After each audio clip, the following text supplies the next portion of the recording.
ರಾಜ್ಯದ ಪದವಿ ಹಾಗೂ ಎಂಜಿನಿಯರಿಂಗ್ ವಿದ್ಯಾರ್ಥಿಗಳಿಗೆ ಎಚ್ಐವಿ ಪರೀಕ್ಷೆಯನ್ನ ಕಡ್ಡಾಯಗೊಳಿಸಲು ಆರೋಗ್ಯ ಇಲಾಖೆ ನಿರ್ಧರಿಸಿದೆ.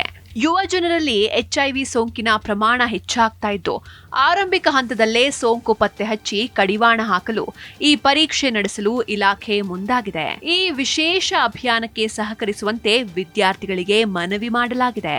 ಎಚ್ಐವಿ ಪರೀಕ್ಷೆಯು ದೇಹದಲ್ಲಿ ಹ್ಯೂಮನ್ ಇಮ್ಯುನೋ ಡಿಫಿಷಿಯನ್ಸಿ ವೈರಸ್ ಇದ್ರೆ ಅದನ್ನ ಪತ್ತೆ ಹಚ್ಚುವ ವೈದ್ಯಕೀಯ ಪರೀಕ್ಷೆಯಾಗಿದೆ.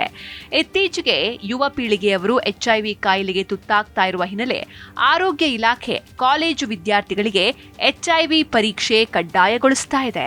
ಯಾಕೆ ಮಹತ್ವದ ನಿರ್ಧಾರ ಅಂತ ನೋಡ್ತಾ ಹೋಗೋದಾದ್ರೆ, ಎಚ್ಐವಿ ಸೋಂಕಿತರ ಸಂಖ್ಯೆಯಲ್ಲಿ ಕರ್ನಾಟಕಕ್ಕೆ ದೇಶದಲ್ಲೇ 3ನೇ ಸ್ಥಾನ ಸಿಕ್ಕಿದೆ. ಇದು ನಿಜಕ್ಕೂ ಆತಂಕಕಾರಿ ಬೆಳವಣಿಗೆ. ಎಚ್ಐವಿ ಸೋಂಕಿನಿಂದ ರಾಜ್ಯದಲ್ಲಿ ಸುಮಾರು 2.60 ಲಕ್ಷ ಮಂದಿ ಬಳಲ್ತಾ ಇದ್ದಾರೆ.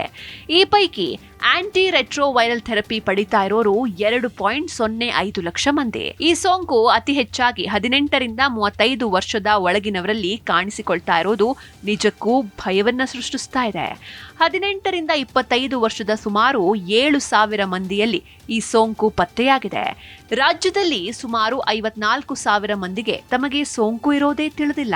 ವಿದ್ಯಾರ್ಥಿಗಳ ಗೌಪ್ಯತೆ ಕಾಪಾಡುವ ಉದ್ದೇಶದಿಂದ ನಿಮ್ಮ ಎಚ್ಐವಿ ಸ್ಥಿತಿ ತಿಳಿದುಕೊಳ್ಳಿ ಎನ್ನುವಂಥ ಒಂದು QR ಕೋಡ್ ಕೂಡ ಜಾರಿ ಮಾಡಲಾಗಿದೆ. ಈ ಮೂಲಕ ವಿದ್ಯಾರ್ಥಿಗಳು ತಮ್ಮ ಸ್ವ ಇಚ್ಛೆಯಿಂದ ತಾವೇ ಸ್ಕ್ಯಾನ್ ಮಾಡಿ ವರದಿಯನ್ನ ನೋಡಬಹುದು.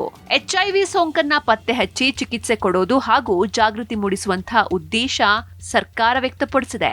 ವಿಟಿಯು ಹಾಗೂ ಪದವಿ ಕಾಲೇಜುಗಳಲ್ಲಿ ಹೆಲ್ತ್ ಕ್ಯಾಂಪ್ ಆಯೋಜನೆ ಮಾಡಲಾಗುತ್ತೆ. ಹೌದು, ವಿಟಿಯು ಹಾಗೂ ಪದವಿ ಕಾಲೇಜುಗಳಲ್ಲಿ ಆರೋಗ್ಯ ಶಿಬಿರ ಮಾಡೋದಕ್ಕೆ ಸರ್ಕಾರ ನಿರ್ಧಾರವನ್ನ ಮಾಡಿಕೊಂಡಿದೆ.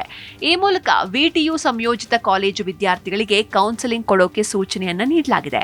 ಪದವಿ ಕಾಲೇಜುಗಳಲ್ಲಿ 3 ಲಕ್ಷ ಹಾಗೂ ವಿಟಿಯು ಕಾಲೇಜಿನ 4 ಲಕ್ಷ ವಿದ್ಯಾರ್ಥಿಗಳನ್ನ ತಲುಪಿ ಆರಂಭಿಕ ಹಂತದಲ್ಲೇ ಸೋಂಕನ್ನ ಪತ್ತೆ ಹಚ್ಚಿ ಟ್ರೀಟ್ಮೆಂಟ್ ಕೊಡೋ ಗುರಿಯನ್ನ ಸರ್ಕಾರ ಹಾಗೂ ಆರೋಗ್ಯ ಇಲಾಖೆ ಹೊಂದಿದೆ. ಈಗಿನಿಂದ ಮುಂದಿನ ವರ್ಷ ಫೆಬ್ರವರಿವರೆಗೂ ಬೀದಿ ನಾಟಕಗಳು, ಕ್ವಿಜ್ಗಳು ಸೇರಿ ಹಲವು ಮಾರ್ಗಗಳಲ್ಲಿ ಜಾಗೃತಿ ಮೂಡಿಸೋದಕ್ಕೆ ಪ್ಲಾನ್ ಮಾಡಿಕೊಳ್ಳಲಾಗಿದೆ.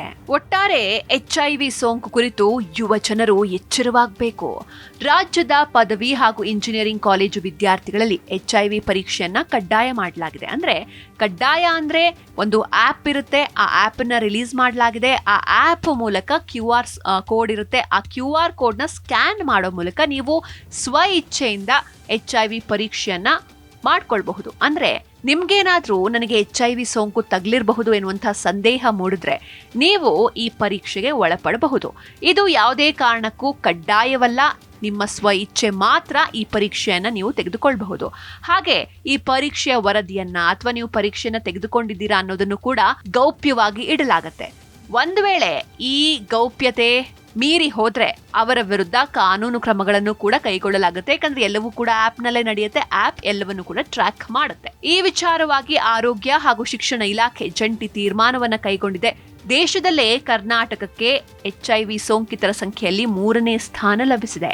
ರಾಷ್ಟ್ರೀಯ ಏಡ್ಸ್ ನಿಯಂತ್ರಣ ಸಂಸ್ಥೆ ಈ ಒಂದು ವರದಿಯನ್ನ ಬಹಿರಂಗಗೊಳಿಸಿದೆ. ಪ್ರಸ್ತುತ ರಾಜ್ಯದಲ್ಲಿ 2.60 ಲಕ್ಷ ಎಚ್ಐವಿ ಸೋಂಕಿತರಿದ್ದಾರೆ. ಇದರಲ್ಲಿ 2.05 ಲಕ್ಷ ಮಂದಿ ಆಂಟಿ ರೆಟ್ರೋವೈರಲ್ ಥೆರಪಿಯನ್ನ ಪಡೆದುಕೊಳ್ತಾ ಇದ್ದಾರೆ. ಆದ್ರೆ ನಿಜಕ್ಕೂ ಆತಂಕಕಾರಿ ಅಂತ ಉಳಿದ 54,000 ಮಂದಿಗೆ ಸೋಂಕು ಇರೋದೇ ಗೊತ್ತಿಲ್ಲ. ಮತ್ತೊಂದು ವಿಚಾರ, ಯುವ ಸಮೂಹದಲ್ಲೇ ಸೋಂಕು ವೇಗವಾಗಿ ಹರಡ್ತಾ ಇದೆ. 18ರಿಂದ 35 ವರ್ಷದೊಳಗಿನ ಜನರು ಹೆಚ್ಚಾಗಿ ಬಲಿಯಾಗ್ತಾ ಇದ್ದಾರೆ. 2024ರಲ್ಲಿ 44,500ರಷ್ಟು ಸೋಂಕಿತರ ಸಂಖ್ಯೆ ಇತ್ತು. ಆದ್ರೆ 2025ರ ವೇಳೆಗೆ 66,600ಕ್ಕೆ ಸೋಂಕಿತರ ಸಂಖ್ಯೆ ತಲುಪಿದೆ. ವಿಟಿಯು ಮತ್ತು ಪದವಿ ಕಾಲೇಜುಗಳಲ್ಲಿ ಆರೋಗ್ಯ ಶಿಬಿರವನ್ನ ಹಮ್ಮಿಕೊಳ್ಳಲಾಗುತ್ತೆ. ವಿದ್ಯಾರ್ಥಿಗಳಿಗೆ ಪರೀಕ್ಷೆಯನ್ನ ನಡೆಸಲಾಗುತ್ತೆ. ಹಾಗೆ ಕೌನ್ಸೆಲಿಂಗ್ ಕೂಡ ಲಭ್ಯವಿರುತ್ತೆ.